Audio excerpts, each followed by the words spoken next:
I am Nathaniel P Hoot-Whistle, and just lately I have been feeling rather mischievous, or mischievous, however you want to pronounce it. And I was in the mood to do something a little bit bad. I didn't want to do something too bad, just a little bit bad. And I happened to notice that my neighbor across the street had gone away on vacation for an entire week. So I thought, what can I do? What can I do to his house? What kind of tricks can I play? So I sat down and poured myself whiskey, and I decided to formulate a plan. And then it occurred to me what I could do. I walked across the street to that good fellow's house. I was going to call him some bitch, but I thought I'm calling too many people some bitch lately, and I'm using it too much. So I decided to call him a good fellow instead. I walked across the street to that good fellow's house, and I picked the lock of the back door. So I thought if I go through the front door, people are going to notice me breaking in, and they'll think that I'm some burglar, and they'll call the cops and take me away. And I didn't want that to happen now. So who would run my church bar if I was gone? So I just slowly went round the back, hoping no one would notice me. I went up to that back door, sir, and I started picking that lock. And I slowly went inside that house, and I closed the door just gently behind me. And there was some dog in front of me. It's some great day. He was coming at me, barking. Oh. I said, goddamn, son. That dog's gonna eat me alive. So I ran back out the house and back across the street. And I got a nice big juicy steak out of my fridge. I went back across the street and I opened that back door. And here came the Great Dane, running towards me, charging away, barking. And I just threw that juicy steak all the way down the yard. And that dog just shot down that yard after that meat. And I ran inside the house, and I slammed that door, and I locked it. I thought, that dog can stay outside for now, and I'll let him back in later. Because I'm not a cool son of a bitch.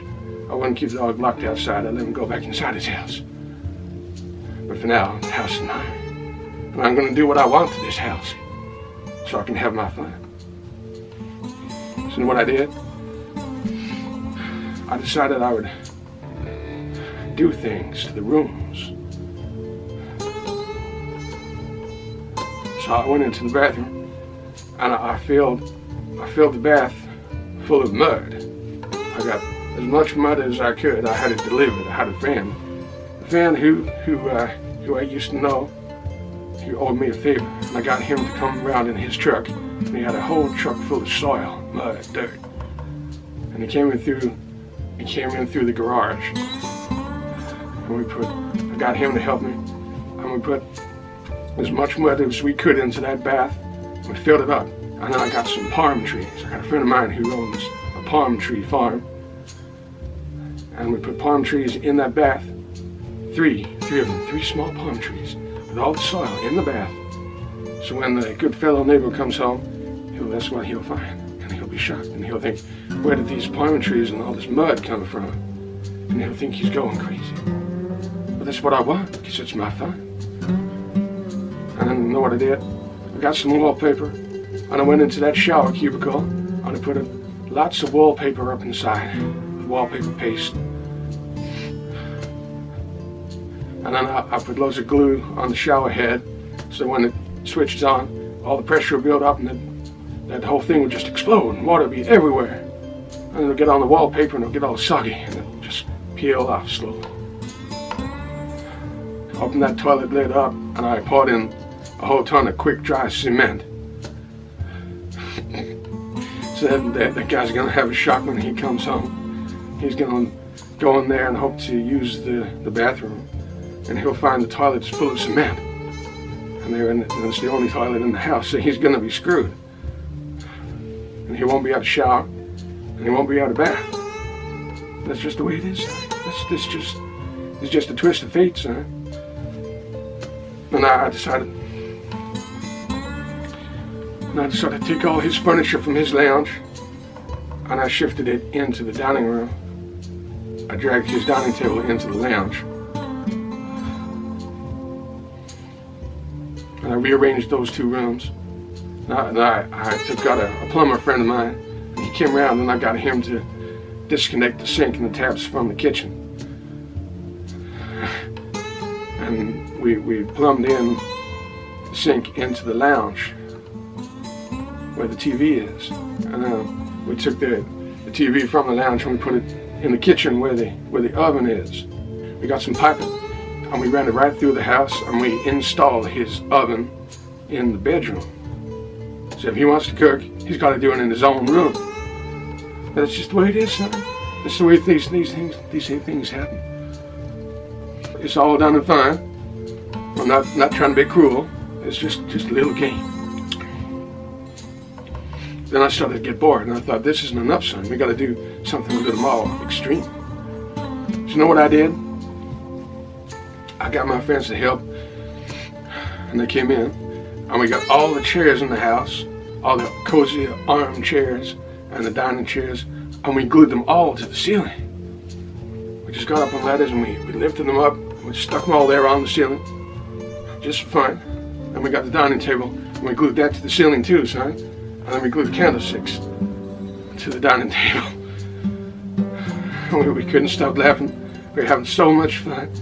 We couldn't wait to see the reaction of that good fellow when he comes home. And we set up little cameras around the house. Little CCTV cameras. So that when he comes home, we'll be able to sit in my jazz lounge / bar, and we'll be able to watch his reactions as he comes into his house. And we just could not stop laughing when we thought of how he's going to react.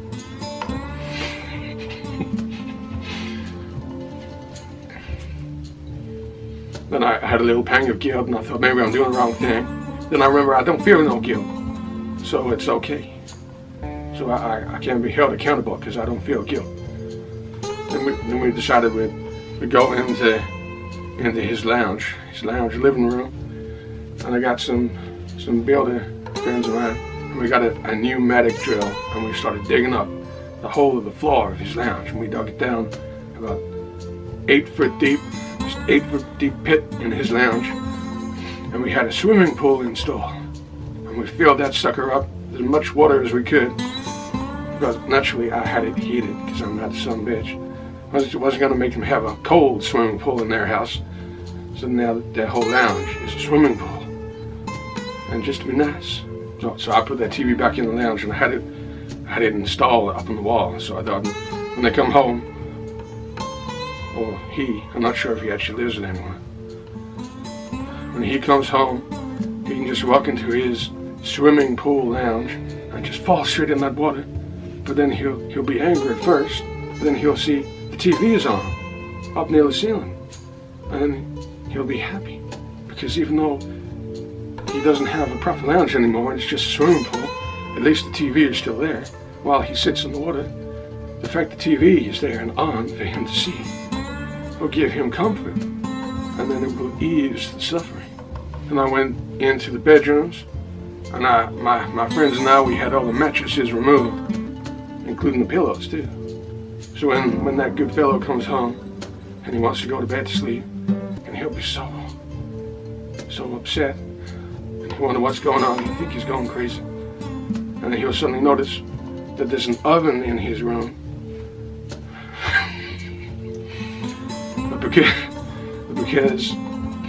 Because I'm not a cruel son bitch, I'm gonna leave him a note next to the oven, and I'm gonna say, son, your oven may be in your room, but I've left you some nice snacks, nice frozen snacks, in a fridge or freezer, and I've put that out in your shed, son. Your freezer is now in your shed with all the frozen food inside. Some nice little tasty things I cooked up myself, and I froze them in there.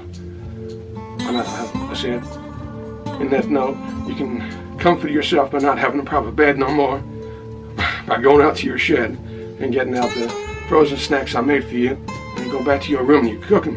And that will give you consolation, son. because you got no bed no more. And you'll eat my snacks, and then you'll be happy, son. And then everything will be fine. And then you'll want to dance. Because your good friend, Mr. Hoot-Whistle, has been kind and cooked you snacks. And given you a swimming pool in your lounge for free. And then you'll be grateful. And then we noticed that he left his car behind. When he'd gone on vacation, he must have gone by plane or train or something. And he'd left his very expensive car in his garage. So we thought, naturally, there's only really one thing we can do with that. You know what we did? We filled that sucker full of sand. We put all this goddamn sand into his car, right up to the windows. And then we took off the roof. We got some tools and we sawed off the top roof of that.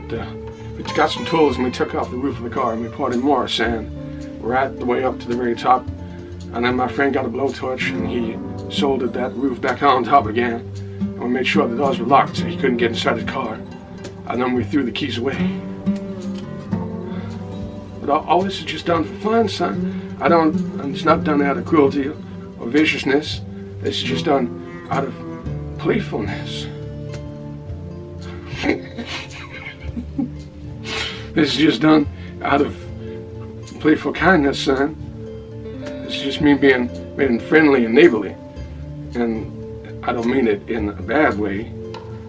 I'm just saying, hey, good neighbor. We appreciate your existence. We appreciate you being here. And we're just saying, we're acknowledging that you're here. And we're just being nice to you. We're just having a little bit of fun so you don't feel left out and feel ostracized and external to the neighborhood. So that you just feel like you're included. So you're part of things now, son, because we've come to your house and we've rearranged things and done some fun things to your house to show that you're included and part of the team and part of the neighborhood.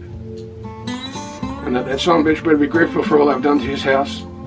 So I won't be happy if he complains. He should accept all the changes to his house and his car and be grateful and say, thank you, Mr. Hoot-Whistle, and come around and offer to buy me a drink for all that I have done. And I hope he appreciates the kindness that me and my friends have shown him.